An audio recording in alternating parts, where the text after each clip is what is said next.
nagsasalita siya na pumapanig dun sa isa. Di ba dapat DOJ ka eh?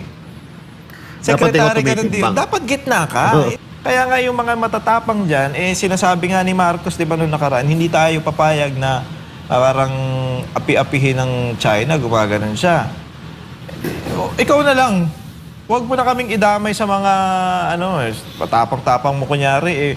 Hindi tayo mananalo dyan pagdating sa gera. Ngayon, ang pinaka paraan nga natin, sabi nga ni Master, makipag-usap. Okay, makipag-usap ka dyan sa India kung ano yung maitutulong niya sa Pilipinas. Hindi yung makikipupunta ka dyan para bumili ng missile. Ano yun? Indication na yun na gusto mo makipaglaban. Tapos, punta mo yung China, kausapin mo na maayos. Diba, sa mga lalaki kasi, di ba, iba kasi ang atake sa mga babae, although magagalit sila. Pag ang mga babae, pag nag-aaway yan, medyo parinigan eh. Parinigan, post ng post. Ang mga lalaki, kumpronta. Bro, may problema ka ba sa akin? Diba? Hindi, wala naman bro. Medyo hindi lang tayo nagkaintindihan. Ganon din, lalaki sa lalaki. Parang mga babae pala itong mga to. Ewan ko dyan sa mga yan. Diba? Parang parinigan lang ng parinigan. Diba? Dapat kinakausap ng personal. Kasapin mo lang. Parehas naman kayong lalaki, diba? Kausapin mo ng personal para yung, alam mo yun, pupunta ka nga ng US eh. Wala ka namang napala dun eh. Ngayon, punta ka rin sa China. Malay mo, this time, meron ka mapala. Ngayon, hindi kami nakikipag-away. Kausapin mo, hindi kami nakikipag-away sa inyo. Ganito lang itong nangyayari. Ganito lang to. Pero kung may maitutulong ka sa amin, welcome kami. Gagaya ng ginawa ni Pangulong Duterte. Kaya nga, di ba, nung tayo ang unang parang halos nabigyan ng bakuna from China, dahil sa galing ni Pangulong Duterte. China yung unang nagbigay sa atin ng bakuna. Diba? Ano nangyari sa US na sinasabi yung kampi natin? Binili. Diba? Binili. Ang China binigay lang. Tingnan mo Ganyan dapat ang ang atake ng isang pangulo, madiskarte. Hindi yung ikaw yung didiskarte, ha? Yan. Tingnan mo pwede naman magtayo dito ng paggawaan ng makina ng mga sasakyan. Bakit paggawaan ng bala? Yun nga eh. Tsaka ngayon, alam na natin kung ba't tumataas ang utang ng Pilipinas. Para pala sa gera. Yan. Yan, kasi magkano yung gastos dyan? No, diba? Hindi biro yan. Hindi biro yan. Bibili ka ng... ewan ko lang kung anong paliwanag ng palasyo, ha? Ano bang saktong pagkakasabi? Talagang bibili ng panggera. Bibili. So, pero billion yan, ang halaga niyan. Billions talaga yan. Maliban doon, siyempre yung trade. Trade pa rin, kung anong mga produkto. Pero ang nakastress kasi doon, yung missile. Yung missile na dapat pinuhuli mo na yan eh. Tsaka bibili ka pa ng yung mga fighters, mga jet fighters. Pag bumili ka pala ng jet fighters, hindi pa kasama yung mga kanyon dyan. Hindi pa. Mga accessories. Mga accessories. Para kang bumili ng kotse, ikaw na bahala kung ano gusto mo ilagay. Wala pa spoiler, gano'n. Akala ko, pag bumili ka ng isang jet fighter, lahat nandun na. Oo nga eh. Wala pa pala. Ibig sabihin, sobrang magastos talaga. So ngayon... Hindi pala set yun, no? Oo. So ngayon, pag nagkagera nga, may request po ako kay Pangulong Bongbong Marcos. Ano yun? Bago nyo po unahin kaming i-front sa mga Chinese, i-front nyo muna yung mga vlogger nyo, yung mga... Yan, yun muna pagsabungin ninyo. Kasi para ma-realize nila na, ganito pala yung kakainat na namin. Tumampi pa kami sa'yo. Kapag patanga-tanga pala kami, ganito pala. Yun, kayo na lang magsabong muna, no? Papasok na naman tayo sa isang sabong, samantalang yung problema ng mga sabongero dito sa Pilipinas, hindi pa natin nasusolve. Bigyan nyo muna ng kapanatagan, bigyan nyo muna ng hustisya, itong mga biktima ng mga sabong bago tayo makipagsabong sa ibang bansa. Sige, bigyan nyo muna ng kalutasan ito, solusyon, at bigyan nyo ng kapanatagan yung pamilya ng mga nawawalang mga sabongero. Dahil ito nga, partner, problema na naman to. Tuluyan ng sinampahan ng reklamong murder at serious illegal detention ng negosyanteng si Atong Ang at iba pa kaugnay sa mga nawawalang sabongero. Si Margot Gonzales, magbabalita. Muling pumunta sa tanggapan ng Department of Justice o DOJ ang mga kaanak ng mga nawawalang sabongero araw ng Biyernes, Agosto 1. Ito'y para formal ng sampahan ng reklamo si Atong Ang na itinuturong mastermind sa krimen base sa salaysay ni Julie Patidongan o alias Totoy. Ayon sa kanila, matagal na nilang pinaghihinalaan si Ang bilang nasa likod ng pagkawala ng kanilang mga kaanak. Matagal nang hinala si Mr. Atong Ang, kasama sila Eric De La Rosa, RJ Mejia, at saka yung ibang mga pulis, si Attorney Caroline Cruz. Ito yung mga kasama po dun sa aming mga complaints. Against kanino po? Sila Atong Ang po, tsaka sa mga kasama. So ano pong sa loobin nyo tungkol dyan na mag-file na po? Siyempre, masaya-masaya po dahil 4 years po namin nantay. Ang ina ng isa sa mga nawawalang sabungero na si Aling Merlin Gomez hindi mapigilan na maiyak at maglabas ng hinakit sa sinapit ng kanyang anak na si Ruel na nawala sa Manila Rina. Kasama rin ito sa mga nagsampa ng reklamo sa DOJ. Kasi yung anak ko na yun, hindi naman po sa labahe. Bakit gano'n po ang ginawa sa kanya? Kung yung sabi nila na ninyope, yun na po ba ang bayad? Yung mas langit sila. Ayon pa kay Aling Merlin, kinasama niya ng loob ang pag-atras sa kaso ng asawa ng kanyang anak na una nang nagsampa ng reklamo. Nahiya siya sa ginawa niya, hindi na siya nagpakita sa akin. Di pa kita mapapatawad dahil nagdesisyon ka na hindi mo pinalam sa pamilya.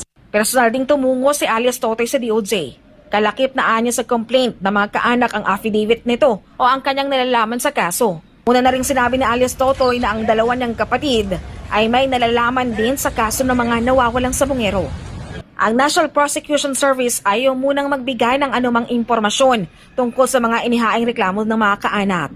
Ayon kay Prosecutor General Richard Fadulyon, isa sa ilalim pa ito sa masusing review upang matukoy kung may sapat na basihan para sa preliminary investigation. Cannot disclose any details as to who the case is being filed against. What we know is that this is just a filing for purposes of evaluation, and this is a connection with the missing Sabongeros case. Like we said, we cannot give any information yet kasi evaluation pa lang ito. I mean, to be fair about it, when you go through evaluation, it is as if no case yet has been filed for preliminary investigation. Sa Justice Secretary Sus Crispin Rimulya, sinabi na si Atong Ang ang main player sa missing Sabongero case. Siya ang may-ari siya ang main player sa Isabong eh. Siya ang main player dyan, siya ang amo ni Totoy or Dondon. Pera niya pinambabayad para sa trabaho na ginagawa ng mga kontraktor na pulis. Kaya ang mahalaga talaga dito ay malitis to. Samantala ang kampo ni Atong Ang, sinabi na ang Patidongan Brothers ang totoong mastermind sa kaso, bagay na binara ni Rimulya. Natural for them to concoct their stories. Yung talaga, gawain talaga ng ano yan eh, ng mga abogado. Di ba? Sabi ko nga, ang kalaban namin dito, the best lawyers money can buy. Pera-pera lang yan eh, sa kanila. Binara din ng kalihim ang sinabi ng Philippine National Police na walang nakuhang DNA sa na-recover ng mga buto sa Taal Lake. Porque ba sa unang buto, wala eh, ilang daang buto na ba nakukuha? Hindi pa eh, it's premature to say anything of that nature. They will not talk again. Para sa Diyos at Pilipinas Kumahal, Margaret Gonzalez, SMNI News. Alam mo yung Department of Justice, Secretary of Baiksinan, DOJ, hindi ka pwedeng magkomento doon sa mga nangyayari na, binara ni na ayan ang gusto nila eh. Kasi natural lang sa kanila yan na magpagtagol yung sarili nila. Hindi. Gumitna ka. Kaya nga maganda yung sinabi nung naka-green na syempre uumpisahan pa lang natin to. Titignan natin kung papasok sa preliminary.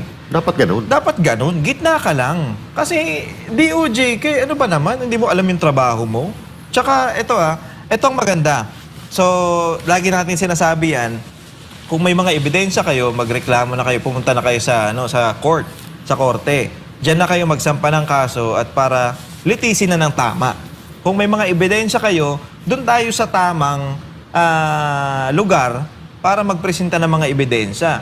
Hindi yung nagiging lang, alam mo yung nangyayari kasi dito is puro parinigan lang, salitaan lang, preskon lang, walang nangyayari. Kaya ito, at least nasimula na to, kung sino man ang may kasalanan dyan o kung sino man ang punot dulo niyan, hindi natin sinasabing si Atong Ang, hindi natin sinasabing yung mga Patidongan Brothers, at hindi naman natin sinasabing wala silang kasalanan.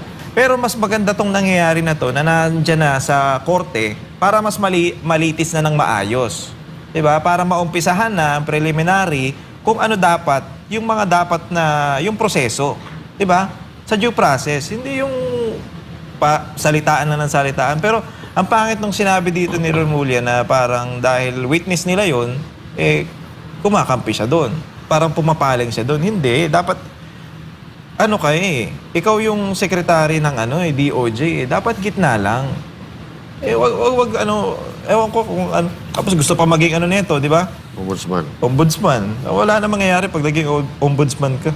Kampihan ang mangyayari dyan, partner.